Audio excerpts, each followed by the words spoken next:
for our next topic, we'll be talking about the recent film Les Miserables. I had a dream my life would be so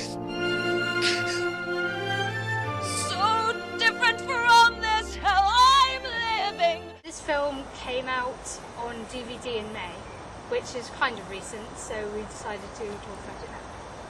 Pretty much, yeah. So this is actually a film that I recommended to the other two, because it's one of my favourite films at the moment. I saw it in cinemas when it was out, and you probably have heard people talk about how they cried and stuff. Yeah, when I first heard about it, I had no clue that it had been a musical, and there was a book on it as well. I suppose this is where social networking comes to use, really, because I pretty much heard about the film over Twitter, funnily enough. When I did hear it was a musical, I was a little bit put off because I'm not a massive fan of musicals. I mean, I don't hate every single one that I see. There is a couple that I like, but most of them are quite cheesy to me because, like, you know, it's just people talking and they just burst into song. Yeah. Like, you know, looking at the trailer and everything, so I happened to see it on the television, I knew that it wasn't going to be High School Musical or anything cheesy like that. I thought, well, it's not exactly going to be upbeat because it looks really depressing. But I still didn't really see it at the cinema because I didn't really know many friends that were into it, that kind of thing. So it was just one of those things I never really thought about. I'd happen to hear about it, and people say, oh, you know, they were crying about it and saying how it was brilliant. There's so many people obsessed with it, and I thought, well, it must be good if so many people like it. So yeah, I've literally just very recently watched it. And Today? Yeah, today, pretty much, like a few hours ago. I was actually quite surprised because it wasn't just people bursting into songs, it was singing for pretty much the whole way through the film. Yeah. When I first watched it, I thought, okay, this might get a little bit tedious after a while, but to my surprise, I was alright with it, I got used to it. It's like in other films how, you know, when people talk, you get used to that talking, but if they sing, like say they just sing one little song, it's that kind of surprise. This was the opposite. I got used to the singing as if they were just telling each other stuff. That's what it was like. It's the same with silent movies. Yeah. If you see The Artists, that was about last year or 2 years ago, that's a silent film. You think it will probably be quite tedious, but then you get completely used to the fact that there's no talking. Yeah. And it's just natural. Yeah, that's the thing. The singing was really natural, and it really told the story. To be honest, and it was quite moving as well. And to be honest, I really got into it. At first, it was a little bit difficult to understand because again, it was singing, but it made me realise it doesn't have to necessarily be words like dialogue that tells a story. It can be body language, it can be scenery, it can be anything really, any kind of aspect. And I was able to figure out the story through these other things, and as well as singing, it was really good. It was quite moving, and sometimes I actually really enjoyed it, and I would watch it again. Well, about Les Miserables, of course, I've heard about it in the past many times. I've seen it on DVDs, I've seen it on posters, I've seen it everywhere. Of course, I didn't know what the story was. What actually got me interested in it first was, of course, my mother. She heard of the story way before even the musical and the film came out. Yeah, She knew about, well, it was very simple, but she knew the book quite Yeah. well. And she said that it was actually a pretty good story, and that got me quite curious. Of course, I only watched it once, which was today, of course. I wasn't surprised at the same time. I wasn't surprised that it was going to be a very strong, moving story, though. The story itself, God, that really took me back. There's something about the story itself. I think it's one of those all-time great stories that carries on through. Exactly. It's very memorable. Yeah. Exactly. It's not something that you normally see in movies these days, such as, what? You see Bruce Willis nearly all the time. It's different to most films, isn't it? It's really different. It's different from anything I've seen personally. Yeah, the filming style as well was Yeah. made to kind of match the theme of the story as well. Yeah. And like Shannon commented before about the musical matching up with the story, I actually liked what they did there with the musical. I quite liked it because it's not like one of them typical you see people just talking, having an argument sort of thing. But well, I'm not a personal fan of musicals, of course. I'm not a personal fan, but I can say that this one was actually quite good. I think the thing that makes it appeal to so many people throughout the years is the fact that it has so many key themes that are present throughout all classic literature, and it's a very religious story, so all throughout it, God's the one keeping everyone together. Yeah. And it's got all the classic archetypal characters, like the rogue who really means well, but his life hasn't gone right. And then there's the man of the law who is trying to do his duty, but actually turns out to be worse than the rogue he's trying to capture. And then there's all these other characters, like the young couple who fall in love at first sight, and then the other girl who's loved the man since they were children. Yeah. And there's all these archetypal characters that lots of people can relate to. It was just really moving. If anything, I think the singing did the story some good. It kind of empathised in a way, really empathised the feelings. Like when one of the characters, Fontaine, she was singing I Dreamed a Dream, I love that song. She had tears pouring down her face, she was pouring out her feelings, she kind of made that song her own, like it was really coming from her heart. I've loved her acting for quite some time, but I thought she was really good in this. It's one of those things where you can kind of place yourself in that character's situation. That was a really moving scene as well. There was other actors as well that were quite well known in the film as well. Something that struck me is the fact that in this film they had an all-star cast, and you might think that's just a typical thing for the filmmakers to do to try and get people to watch it. Obviously this musical speaks for itself. They don't need to put huge actors into it to get people to watch it, because they'll watch it anyway. You might expect them to select people who maybe look good for the roles, which they all do, but you wouldn't expect them to all play them so superbly. So obviously some of them weren't professional singers. Some of them weren't, no. Like Russell Crowe, lots of people complain about the fact that he can't sing. I think he actually has his own very good way of doing it that perfectly fits with the character. So I actually think he's perfect for the role.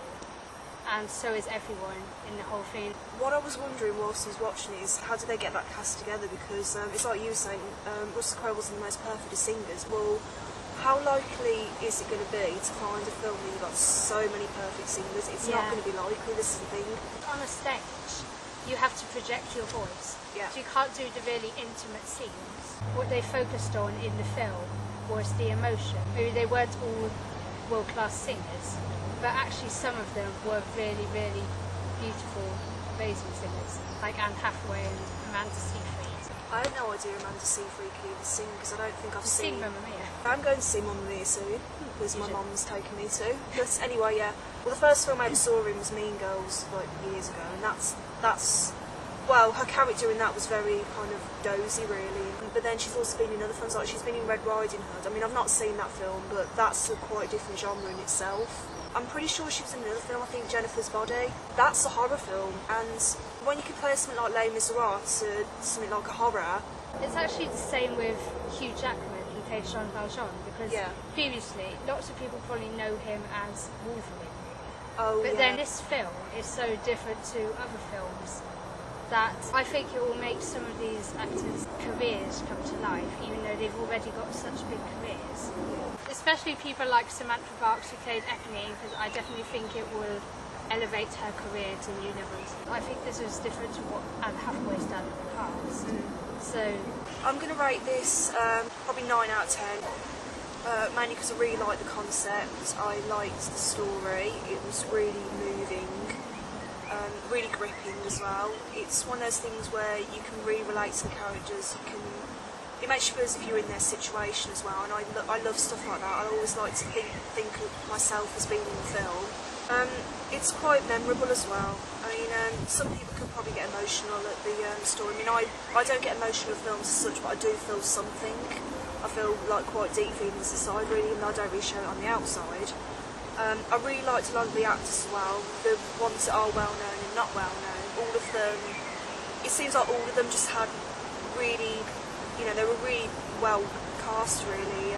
Because in some films, sometimes I find some actors aren't that great, but with this film, I feel that every single person that played their parts, even some of the younger actors as well, they were just really good at what they did, and it must have been such a challenging film as well.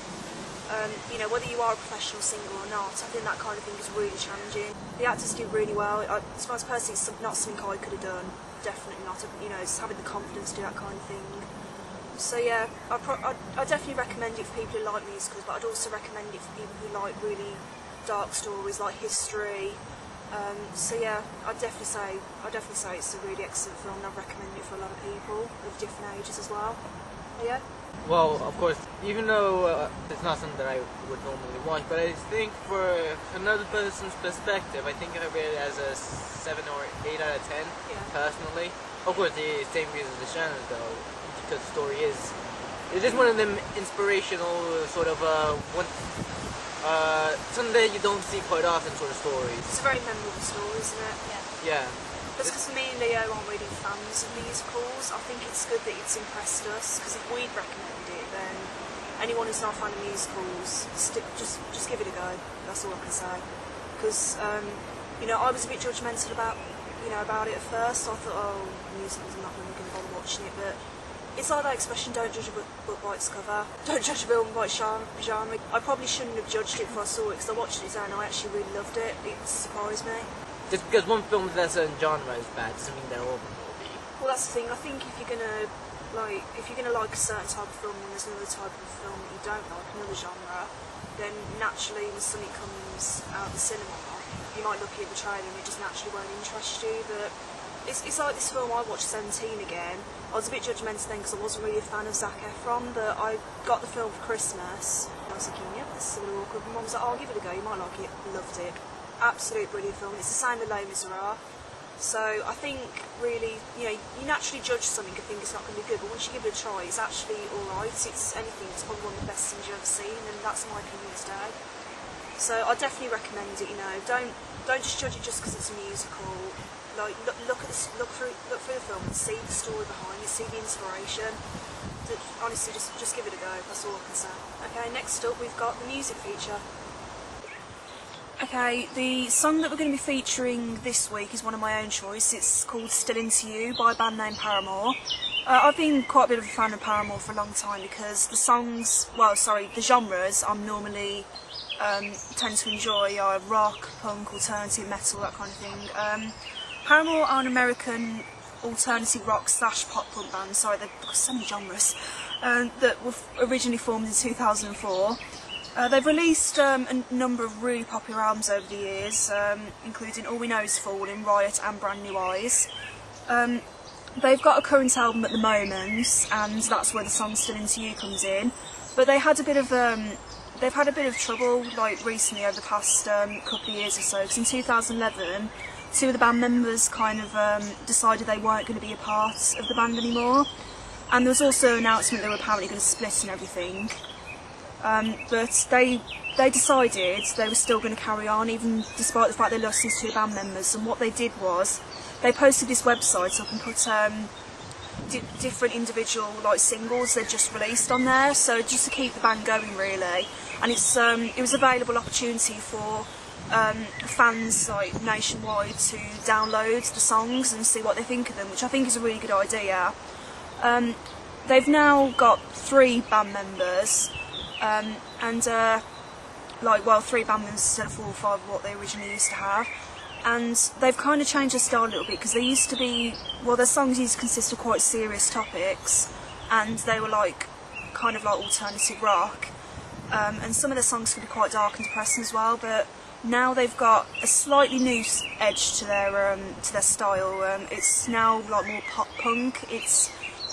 Still Into You is a good example anyway, because I won't give too much away before we play the music video, but it's still on a serious topic, but it's quite brighter, different colour schemes. Hayley Williams herself has changed her style.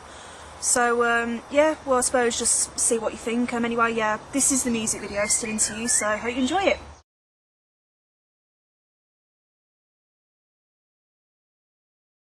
So that's it for this week's podcast. Please tune in on our brand new YouTube account that we've made for the podcast. We'll be uploading 6 more video podcasts onto YouTube later on. And also visit our Facebook page, Word on the Street Podcast, and also our Twitter page, Word_on_street.